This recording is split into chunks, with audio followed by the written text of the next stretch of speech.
दुनिया में हर सरकारी मुलाजिम जी इहा ख्वाहिश हूंदी आहे त खेसि तरक्की मिले, ग्रेड वधे ऐं पघार में वाधारो थिए। पर सिंध जे रेवेन्यू डिपार्टमेंट में हिकु अजीब ऐं हैरत अंगेज़ मामलो साम्हूं आयो आहे, जिते हिकु या ॿ न पर 63 सब रजिस्ट्रारनि 17 ग्रेड में प्रमोशन वठण खां साफ़ इनकार करे छॾियो आहे ऐं हुकूमत बि संदन दरख़्वास्त मंज़ूर करे वरिती आहे।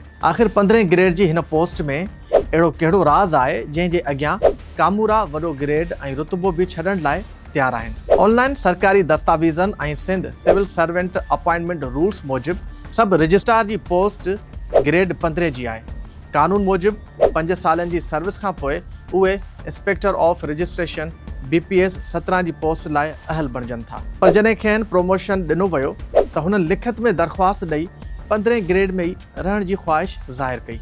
कानूनी माहिरनि मूजिबि जेकॾहिं को मुलाज़िम 2 भेरा प्रमोशन रद्द करे त खेसि मुस्तक़िल तौर ते सुपरसीड कयो वेंदो आहे, पर उहे मुलाज़िम उहो नुक़सान खणण लाइ बि तैयार नज़र अचनि था। हाणे सवाल इहो आहे त आख़िर करोड़नि रुपयनि जी बजट रखंदड़ हिन खाते में सब रजिस्ट्रार जी पोस्ट एतिरी अहम छो आहे? सब रजिस्ट्रार जो बुनियादी कमु अवामी मिल्कियतनि, ज़मीनुनि, प्लाटनि ऐं कमर्शियल जॻहनि जी रजिस्ट्रेशन करणु आहे। सिंध में रोज़ाने अरबे रुपयनि जी मिल्कियतनि जी मुंतक़िली थिए थी, जंहिं ते लखे रुपया स्टाम्प ड्यूटी ऐं रजिस्ट्रेशन फीस जी मद में गॾु थियनि था। अवामी हल्कनि ऐं सोशल मीडिया वापेदारनि तरफ़ां इल्ज़ाम लॻाया पिया वञनि त हिन उहिदे ते रहण सां रिश्वत ऐं कमीशन जी सूरत में जेके माली फ़ाइदा हासिल थियनि था उहे 17 ग्रेड जे कंहिं ॿी ऑफिस में वेहण सां मुमकिन नाहिनि। 17 ग्रेड में वञण सां खेनि सेक्रेटेरिएट या ॿियनि इंतज़ामी पोस्टनि ते बदिली कयो वञे थो, जिते अवामी मिल्कियतनि सां सिधो संओं वास्तो ऐं अख़्तियार न हूंदा। हीउ को पहिरियों वाक़ियो न आहे।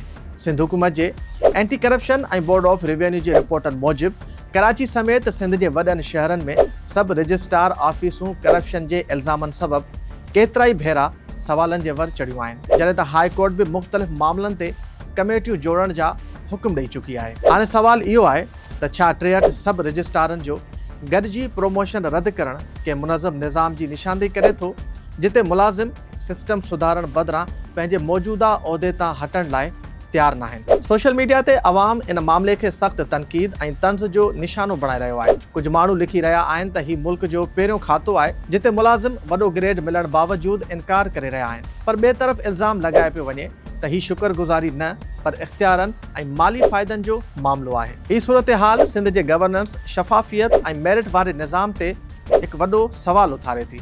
छा हुकूमत खे 63 सब रजिस्ट्रारनि पारां प्रमोशन रद्द करण वारे मामले जी जांच कराइणु घुरिजे?